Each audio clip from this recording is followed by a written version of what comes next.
Magandang araw! April Marcas po, ang inyong pretty ate sa Edtech Unit. Alam ba ninyo na may webinar o online training session ng Edtech Unit tuwing Sabado? Ang araw na ito ay nakalaan para sa ating mga mahal na kaguruan upang turuan sila ng mga bagong kaalaman at kakayahan sa paggamit ng makabagong software at applications para sa pinaka-epektibong paraan at lubos mapaghusay ang kanilang paraan ng pagtuturo. This is also a refresher session for our beloved teachers to enhance their skills in technology. Every Saturday, we will conduct webinar sessions for teachers about the use, advantages, and relevance of different blended learning software applications. Ang webinar seryeng ito ay magsisimula ng alas 9 ng umaga hanggang alas 12 ng tanghali para sa morning session. Magsisimula naman ng alauna at magtatapos ng alas 4 ng hapon ang afternoon session. You can watch us in our DepEd Edtech Unit Facebook page, Educational Technology Unit YouTube channel, DepEd Tayo, and DepEd Philippines. Kita-kits tayo tuwing Sabado!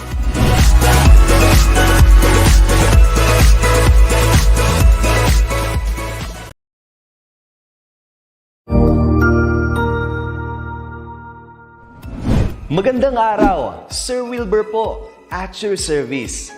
Narito ang ETUlay upang gabayan ka sa inyong pag-aaral upang lubos na maunawaan ang iba't ibang paksa o subject. Ang ETUlay ay isang free online tutorial class na pinangungunahan ng ICT's Educational Technology Unit sa pamumuno ni Undersecretary Elaine Del B. Pascua. Ang programang ito ay hindi lamang para sa mga bata, kundi ito rin ay magsisilbing gabay sa mga magulang at mga guro kung paano nila ituturo o gagabayan sa bawat asignatura ang kanilang mga anak o mga estudyante. Sa kasalukuyan, ang self-learning module mula sa rehiyon ng Calabarzon at kilala sa tawag na Pivot ang ginagamit sa ating ETUlay online class. Kaya ano pang hinihintay ninyo? Ihanda na ang inyong mga ballpen o lapis, papel o kwaderno at samahan kaming itulay ang pagkatuto para sa bawat batang Pilipino. Sama-sama tayong magtutulungan para malampasan ang mga hamon sa panahong ito. Halina't matuto kasama ang inyong online tutor sa oras na ito.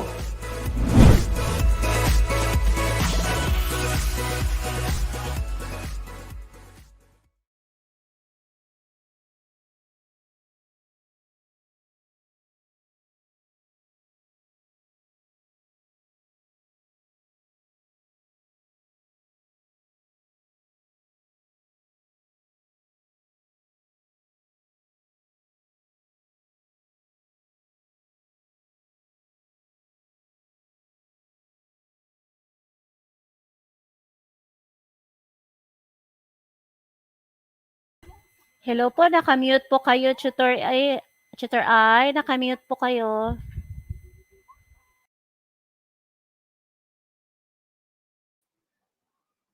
All right. Good afternoon, everyone.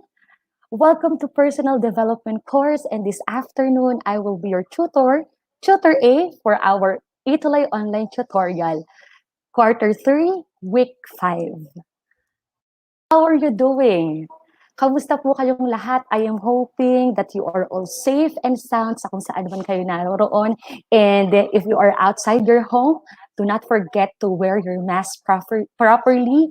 And of course, observe social distancing. Pero hanggat maaari, manatili po tayo sa ating mga tahanan upang tayo ay maging ligtas. And I am so excited for this afternoon because we are already in the week 5 for this quarter 3, and we will be talking about this afternoon the mental health and psychological well-being in middle and late adolescence. So do not forget, tuwing araw ng Webes, ikaw ang best. Samahan niyo ako sa ating Personal Development ETUlay online program sa ganap na 4:40 and 5:20 p.m. And once more, I am your tutor, Tutor A. And as we proceed sa mga susunod pa nating mga pag-uusapan, gusto ko munang bumati sa inyong lahat, lalo tigit sa mga nakasubaybay natin sa hapon ni ito. So gusto natin i-shout out, of course, si Miss Rowena Singit. And she says, magandang hapon po, watching from Patola Elementary School. Magandang hapon po, Miss Rowena. And of course, si Kylie Zel Eugenio, na isang estudyante mula sa Aliaga National High School, senior high school student siya. Kylie Zel Eugenio, 11 yung 6. And of course, isa ring pagbati mula sa San Casimiro Nueva Ecija, Licab Annex, si Miss Winnie Tomas Tumaya. Good afternoon po sa inyong lahat, and I am hoping na makasama ko kayo up to the end of our online tutorial session sa hapon na ito. Do not forget to give this live stream a heart react, and of course share it with your friends by mentioning their name. At sa mga magiging activities natin for the rest of our online tutorial session this afternoon, magiging active po tayo at magkaroon tayo ng interaction sa lahat ng ating mga pag-uusapan. So last time, we talked about how to deal with adulting and coping with stress during adolescence. At meron tayong mga iniwan sa inyong tutor assignment. Naaalala niyo pa ba kung ano ang lahat ng mga bagay na yon? So, I ask you to prepare a stress survival kit na bumubuo o naglalaman ng 3 mahalagang bagay na nakakatulong sa inyo for you to cope with your stress. And I am very much happy and grateful because for this afternoon, I will be sharing to you these 3 students, particularly from Aliaga National High School, who shared with me their stress survival kit. Kaya naman po sa lahat ng mga nagdadais na ma-flex natin during our online tutorial, you may do all of the activities that Tutor A will ask you to do. Pwede nyo siyang i-PM para ma-share natin ito sa lahat ng mga PERDEF learners na nakakasama natin tuwing araw ng Webes. So with that, let me show you kung sino-sino ba itong mga estudyante na ito na nag-share sa atin ng kanilang stress survival kit.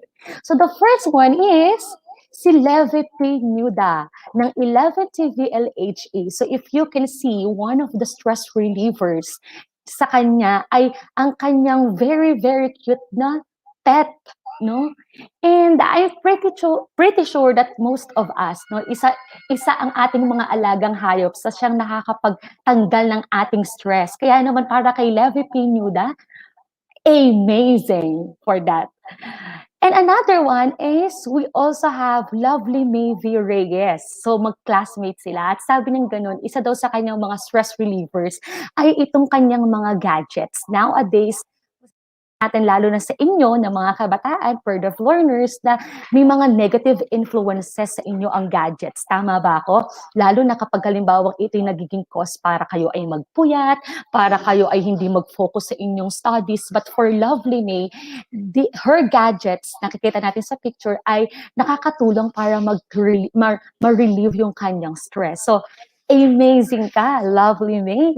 And for the last one, this is very much personal, no? For Angeline M. Soro ng 11 Humes 3, ang kanya daw stress relievers ay ang kanyang mga pinsan. Ang cute nila, no? So it's very true, no? Lalo na kapag halimbawa ang mga kasama natin sa bahay ay mga bata, di ba? Ang lakas makabagets kapag pinag-uusapan natin yung mga pinapanood nila on social media, or kaya yung tinatawag natin na si JJ. Kilala niyo ba si JJ? So for Angeline M. Soro, ang kanyang mga pinsan na nagiging stress relievers niya. So kayo, mga nagiging stress relievers ninyo at bakit yun ang inyong napili. So as we proceed, pwede bang magbasa nga ako?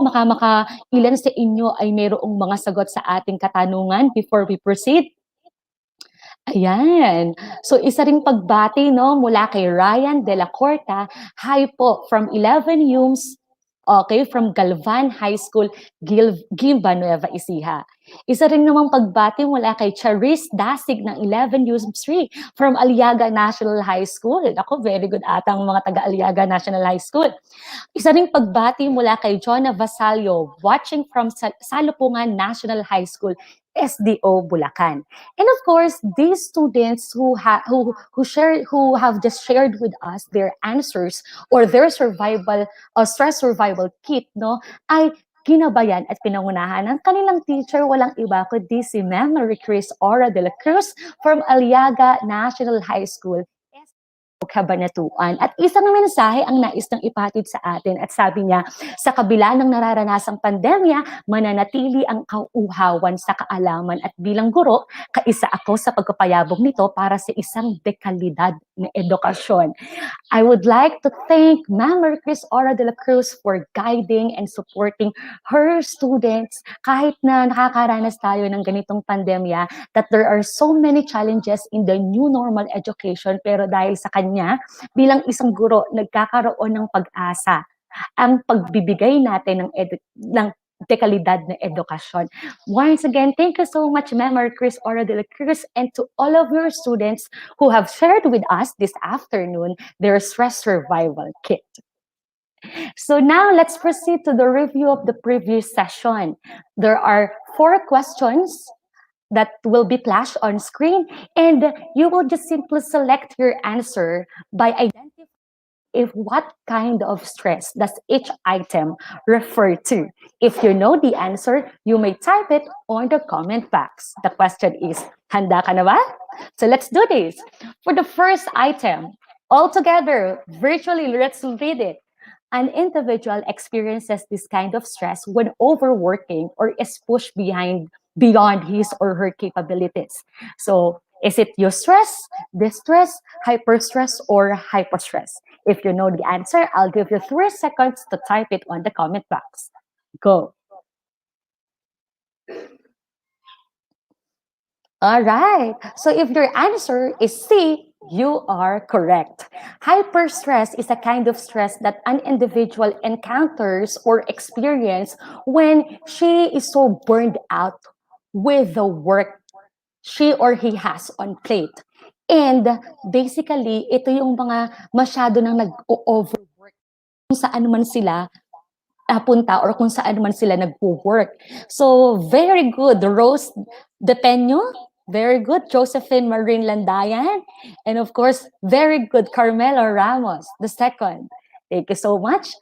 Now, let's proceed to the second item. It is a negative stress arises because our normal routine is constantly altered and adjusted. The keyword is a negative stress. What is your answer? Your 3 seconds, go. All right. So if your answer is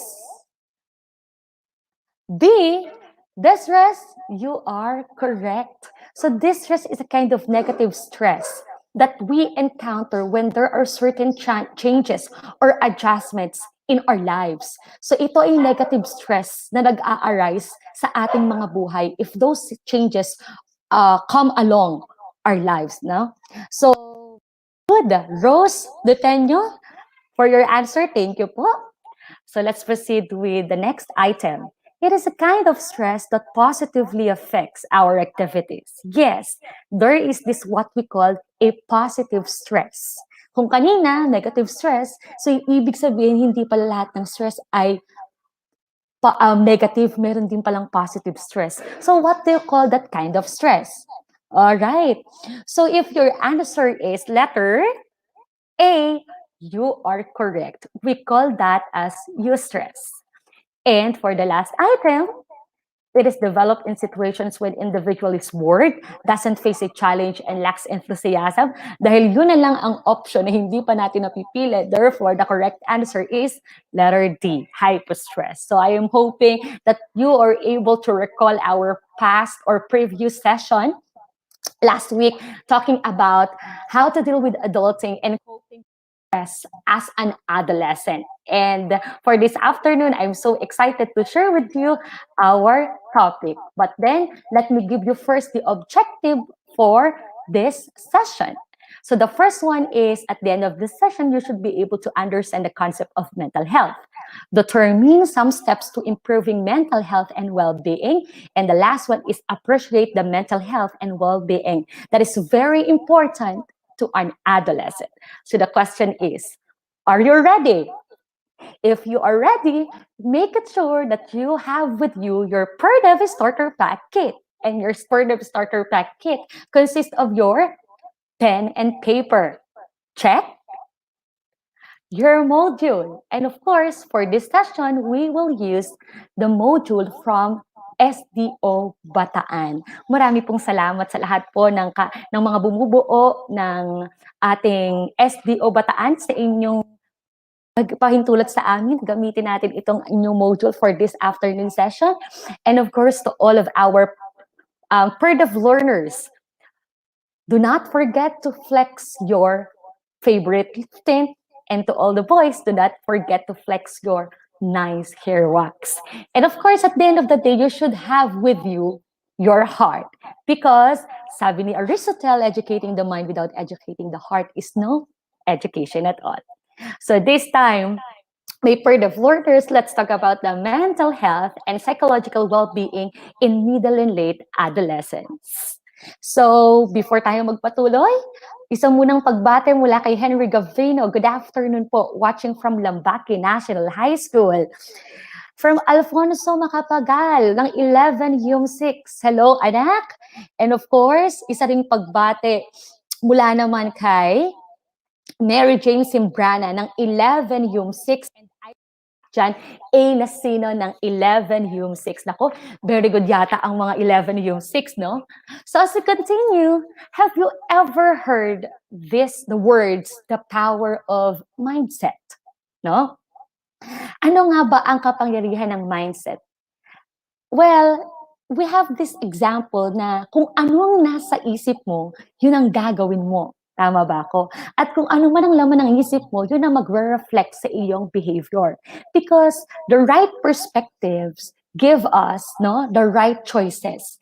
And if we have the right mindset, it will reflect with our actions. It will reflect with our behavior. So for example, PERDEV learners, kapag inisip mo na ikaw ay maganda, maganda ka nga. Tama? Pero kapag inisip mo na ikaw ay pangit, papangit ka nga. Kaya meron tayong isang nakakalungkot na kultura sa Pilipino na sa ating bansa.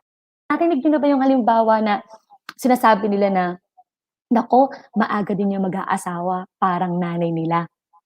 Di ba? Very toxic yung ganitong mindset. So just same with the topic that we will be discussing today. We will talk about the power of mindset, the power of our mental health, the power of our mental being. So with that, let's try to define what do we mean by mental health. So technically, it describes your mental state. It is the way your thoughts, feelings, and behaviors affect your life. It is a positive concept related to the social and emotional well-being of individuals and community. So mental health determines your mental states. And when we say mental health, hindi lang ito thoughts, but it is about your feelings and your behaviors na nakaka-apekto the way you live your life.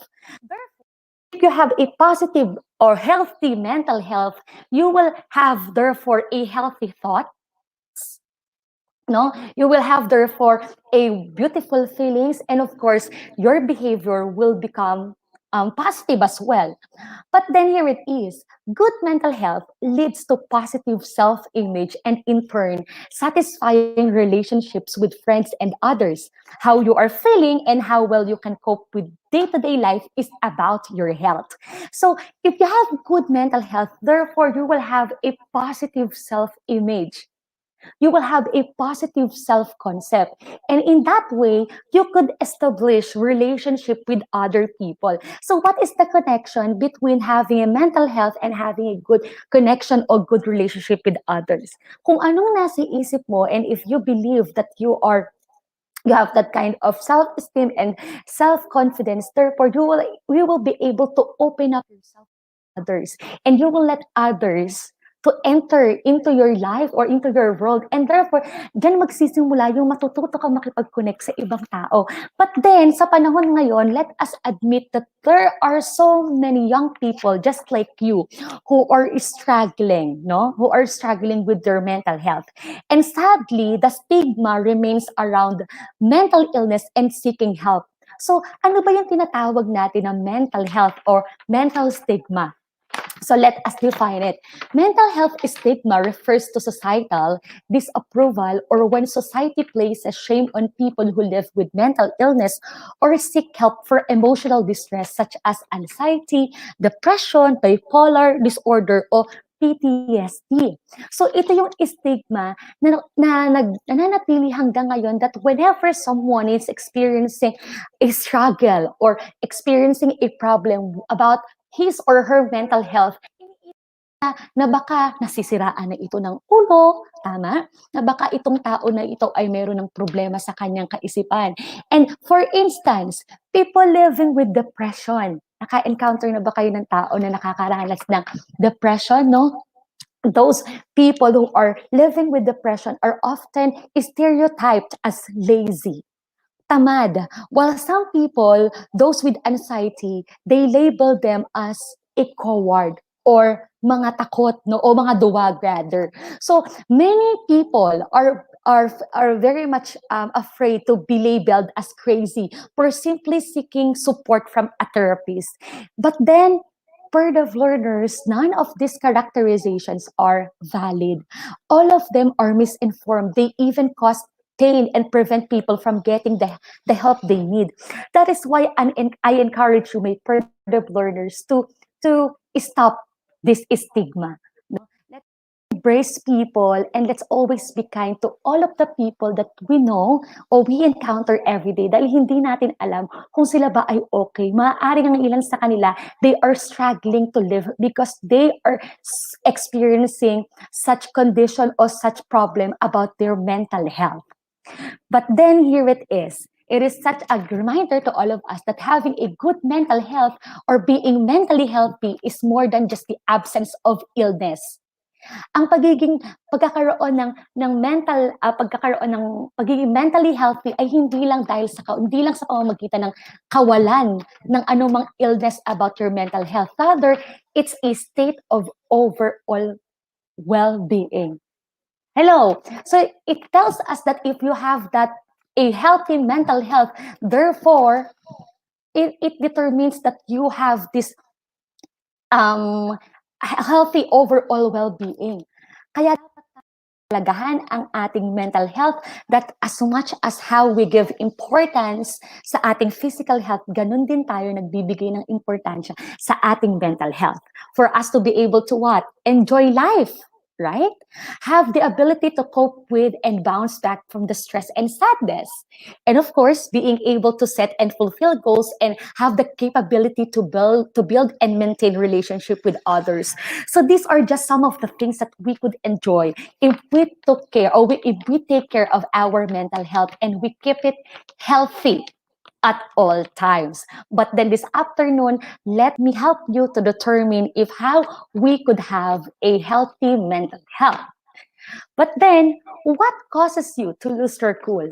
Ano nga ba yung dahilan kung bakit tayo nagkaka-encounter ng mga stresses o nakaka-encounter tayo ng mga struggles or problems when we are when we are talking about mental health? Be flashing some things, okay? And tell me kung ano ba ang mga bagay na nakakapag-lose ng iyong cool. So, di ba kapag halimbawa sa eskwelahan, gusto nyo, nakikita kayo ng mga crush nyo na cool lang kayo, tama ba ako? Na kayo ay fresh na fresh lang.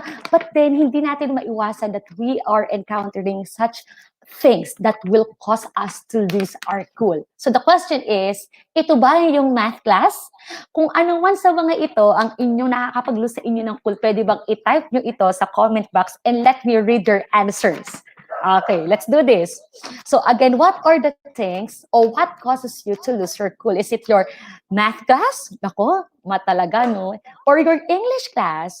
Or it could be your pimples? Or a friend betrays you? O dahil naman wala kang pera, hindi ka na, kasi wala kayong hindi kayo pumapasok physically, hindi ka na nabibigyan ng baon. Or is it about public? Naku, teka lang, hindi ako mukhang cool dito. Your homework, your test, o yung mga taong maiingay, o yung mga home restrictions na pinagbabawal ng nanay at ni tatay. So what are the things that causes you to lose your cool? Alright, so let me read your answers. Meron bang mga nagbigay ng kanilang answer? Oh, si Ma'am Marie Chris. Naku, kasama natin si Ma'am Marie Chris, ang ating teacher of the week, no? Speaking in public, nako, maraming makaka-relate dyan, Ma'am Marie Chris. Sino pa? Sige po, type lang kayo sa ating comment box. Pero isang pagbati mula kay Miss Girly Velasco. Good afternoon po, watching from Malayantok Elementary School. So, from Santo Domingo STO. Nako, meron pa daw isa, no money. Nako, para talaga naman atang kahit hindi mga estudyante nawawala, talagang umiinit yata or nalulus nila yung kanilang pool kapag wala silang pera, no? So what else? Madami pa, no? But then, let me give some steps to manage your mental well-being. Now, even though these are the things that cause you to lose your cool, there are some steps naman for us to manage our mental well-being. So, the first thing is that think about what is affecting your well-being. Common life events can affect your mental well-being. Yes, ang mga pangyayari sa ating buhay ay isang malaking dahilan para maapektuhan yung ating well-being. So number one, it could be a loss or bereavement. Namatayan tayo ng isang kapamilya or kaya namatayan tayo ng isang malapit sa ating buhay. What else? Kalungkutan. Ang labis na kalungkutan or loneliness could also affect our mental well-being. What else? Relationship problems, right? Naku, baka naman yung nag-away kayo ng boyfriend mo o nag-away kayo ng girlfriend mo. What else? That's true. Na madami sa ating mga estudyante, no, mga magulang na kasama namin ngayon, na talaga namang pumapasok sa eskwelahan na nadadala nila at nabibitbit nila ang kanilang mga problema sa bahay.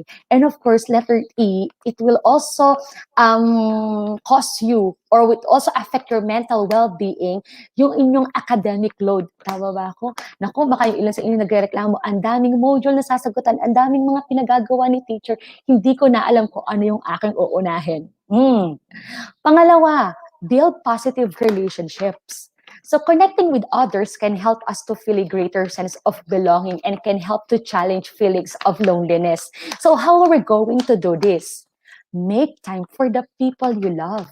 Spending quality time with the people you love is very much important. Join a group. Napakahalaga na meron tayong support system. They could be your friends, they could be your family members, alam mo, pagkakatiwalaan. Next, talk about what you feel. Your feelings should be told. Kailangan mong ma-express ang iyong nararamdaman. Pero of course, isang payo lang, hindi lahat ng tao dapat pagsasabihan natin. Make it sure that you will share your feelings or whatever you're feeling right now, no, sa taong mapagkakatiwalaan natin. Letter D, use peer support. Talaga, tama? Yung mga tropa mo, yung mga dapper cards mo, isang malaking tulong sila for you to have a healthy mental well-being. All right? And of course, letter D is volunteer. What do you mean by volunteer? Volunteer to help other people, no? Dahil sa pamamagitan ng pagtulong natin, nakakapag-build tayo ng relationship sa ibang tao na maaaring sa una, akala natin a small help will not do that much, pero sa buhay ng isang tao, it will really do. The third one is time for yourself, no? How are you going to do this? Try mindfulness, no? Yung meditate, no? Then you allot time for a quiet time, no? And letter B, learn something new.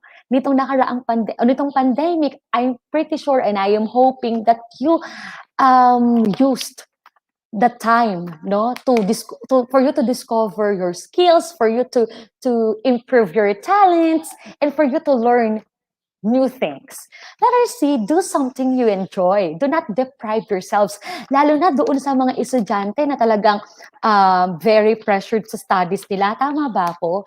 Yung parang feeling nila, kailangan they are always on top.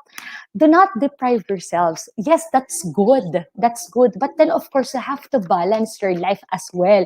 Do something that you enjoy. You may play an ML, manood ka ng K-drama, or kaya naman, of course, tea.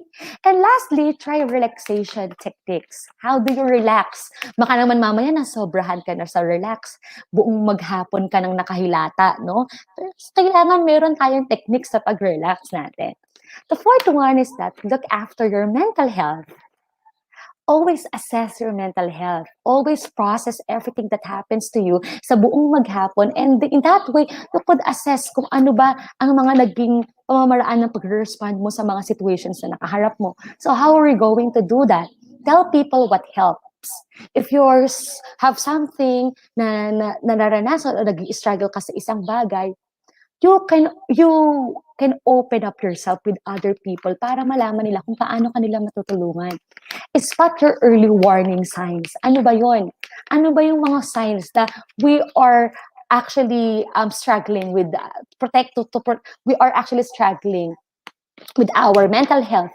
Maaring yung likod, hindi ka na mapagkatulog, or madalas tulala ka. So those are just early warning signs that there is something na nag-struggle ka about your mental health. Letter C, keep a mood diary. Ginagawa niyo ba yan? Nag-journal kayo ng lahat ng mga na-experience o nararamdaman nyo? And then at the same time, build your self-esteem. And that is very much important na mapalakas mo ang iyong sarili at na-empower mo ang iyong self-concept. The last one is look also after your physical health. How do you move? How do you eat? Do you use drugs and alcohol? How is your sleep? No? Mga ilan sa atin, di na nakakapag-exercise. So let us exercise daily, no? And then, nagkakaroon na tayo, nag-stress eating na tayo. O yung ibang sa inyo na bilang mga kabataan, gumagamit ng pinagbabawal na gamot or umiinom ng alak. Yung iba naman sa inyo, hindi nakatulog. So, look after your physical health. And the last one is ask for help. Think about treatment option. Huwag kang matakot. At huwag mo iisipin na sasabihin ng iba because at the end of the day, the most important thing is for you to open up yourself at mabuksan mo ang iyong sarili sa tamang tao na dapat makapakinig ng iyong mga nararanasan mentally. So, think about treatment option.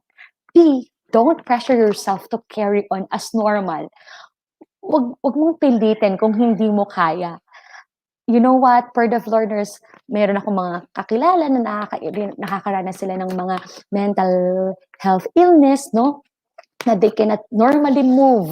They cannot even hold their cell phone to type a message. They cannot even go out of their room para makisalamuha sa iba tao. So don't pressure yourself to carry on as normal. Letter C, plan for a crisis. No, you have to make a plan. And then letter D, always stay safe. So with that, my Word of Learners, you've heard that some steps for you to be able to manage your mental health or your mental well-being. So I hope that you can still follow with our discussion. So for this moment, let me give you on how you could improve your mental well-being. So kanina pinag-usapan natin on how we could identify the things that will help us manage or protect our mental well-being. So now, what are the things that we can do for us to improve our mental well-being? So the first one is feel relatively confident in yourself and have positive self-esteem. Yes, that's true, no? For the Learners, self-love is very important. And when you learn to accept yourself for who you are, you can be able to stand confidently. Tama ba ako? Pero sabi nga ni Miss Pia Wirchback, confidently with a heart. But then you know what? When you learn to stand with positive self-esteem and with self-confidence, you will treat your flaws and your weaknesses positively as they are your driving force to become a better person. And on the other hand, you will be able to cultivate and nourish your strengths that would lead you to unleash your full potentials. So it's very important for us to empower our self-concept. Maging positibo ka at kailangan mong gawin ay tanggapin mo ang sarili mo sa kung sino ka at kung ano ka. The next one is feel and express a range of emotions. Your emotions are all valid. Yes, your emotions are all valid. But then you have to express what you're feeling. You may shout it out for you to feel better, or you may also open up to people. But then remember, your feelings should be told. No, you may be needing an outlet for you to express your emotions. That can be through a friend, a family member, or a mentor, someone who is willing to listen. No, just like a sponge na nag-a-absorb ng lahat ng mga bagay na sinasabi mo. Because commonly sa lahat ng mga nagkakaroon ng struggles with their mental well-being, ay ang gusto lang nila ay marinig sila at mapakinggan sila. And at the same time, you may also look for your constant person, the one who is one call away. Tama? So what else? Build and maintain good relationship with others. And that is very important. Katulad ng sinabi ko na we have to have a support group. A support group that would listen to us, comfort us, at sa pamamagitan ng pag-build natin a relationship with other people. Therefore, they could help us to improve our mental well-being. The next one is feel engaged with the world around you. Yes, that's very true.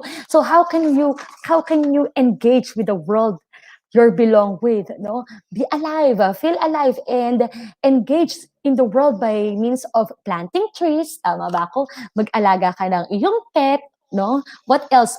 Breathe in and breathe out and appreciate the smiles on the faces of the children. Ako, parang atang si Miss Catriona yun eh. And of course, converse with the elders. Tama. And then, of course, we also have to live and work productively. Na kahit na minsan, parang feeling natin, ang hirap kumalaw, ang hirap maging productive each day. Pero we could live and work productively sa ating sarili. Doon sa sarili nating kakayahan. Huwag nating pilitin, but then let's live and work productively. And of course, we can also cope with the stresses of daily life. We cannot really avoid stress in our lives, but then you know what? We could manage it. And then lastly, adapt to changes and manage the uncertainty. You know what? Cliche it may sound, but then change is the only permanent in this world. Tama ba ako?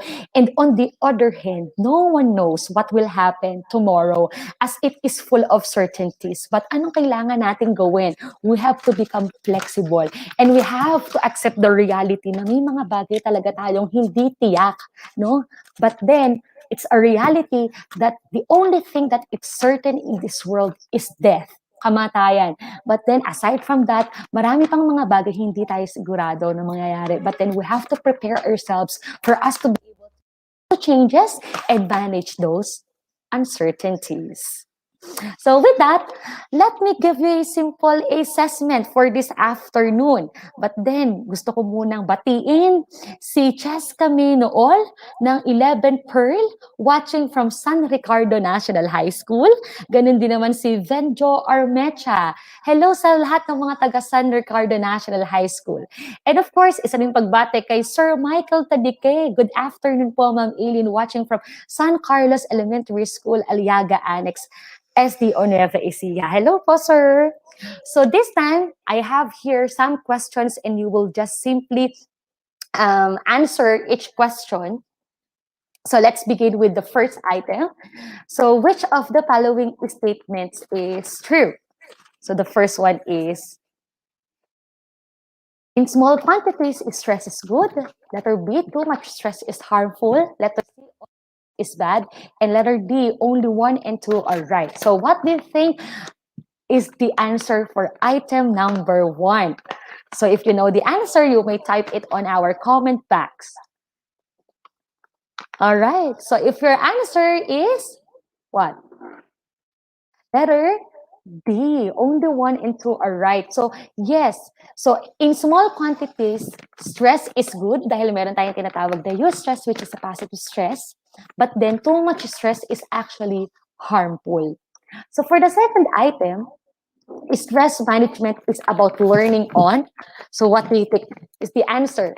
how to avoid the pressures of life, how to develop skills that would help enhance our body's adjustments when we are subjected to the pressures of life.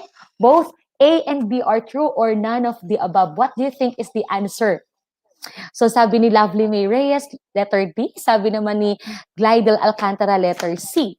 So the answer is letter B. So stress management is about learning on how to develop skills that would enhance our body's adjustments when we are subjected to the pressures of life. So it's about developing your skills and on how you would react, skillfully, on how you will manage stress, Then for the third item, which of the following statements is true about stress management?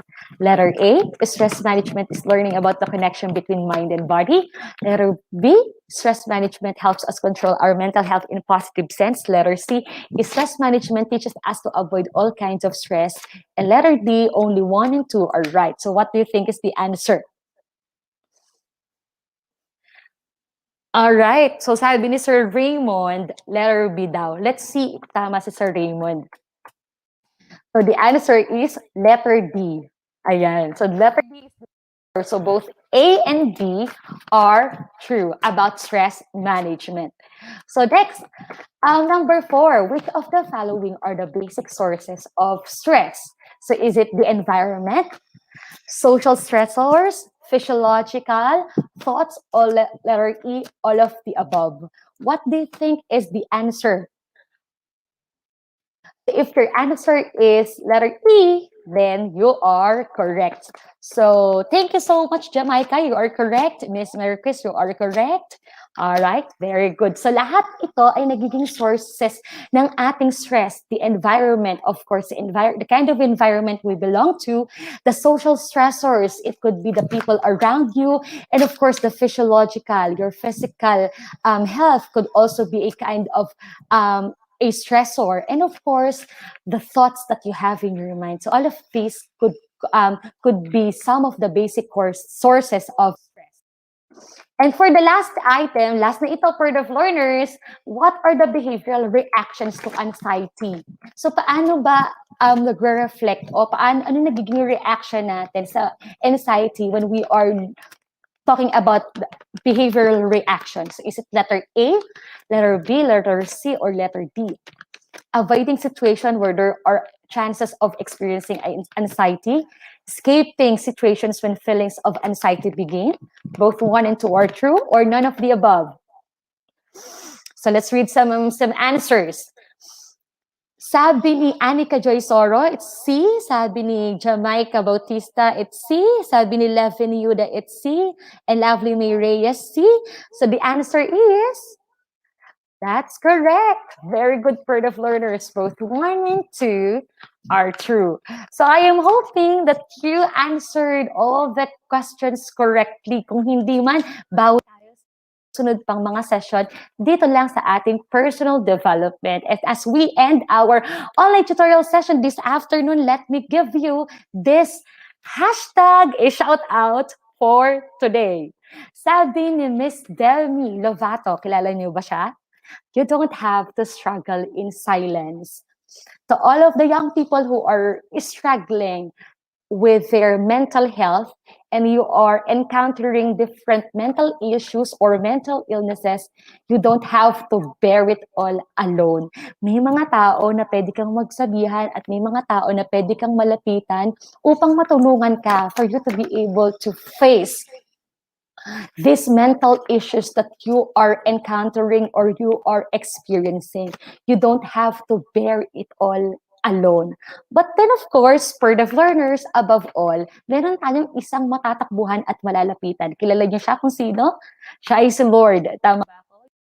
Share with Him anything that runs in your mind, everything that is in your heart, dahil I'm pretty sure lahat ng mga bagay na ito ay pakikinggan niya dahil lahat ng mga bagay na ito ay alam na niya.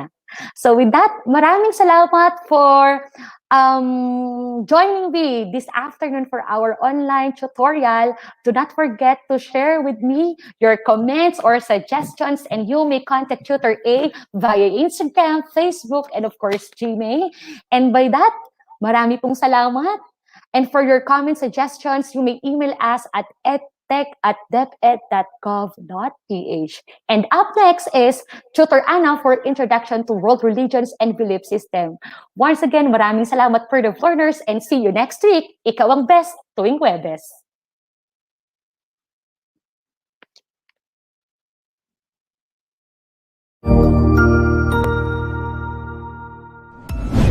Sigurado ako na marami ka na namang natutuhan sa ating ETUlay tutorial session ngayong araw. Tandaan, ito ay hindi lamang para sa ating mga mag-aaral, kundi pati rin sa ating mga minamahal na guro at mga magulang na kaagapay natin para maituloy ang pagkatuto sa kabila ng nararanasang pandemya. Patuloy ding sumubaybay sa DepEd TV para sa mga araling ginawang video episodes. Mapapanood ito mula Lunes hanggang Sabado, alas 7 ng umaga hanggang alas 7 ng gabi sa inyong mga telebisyon.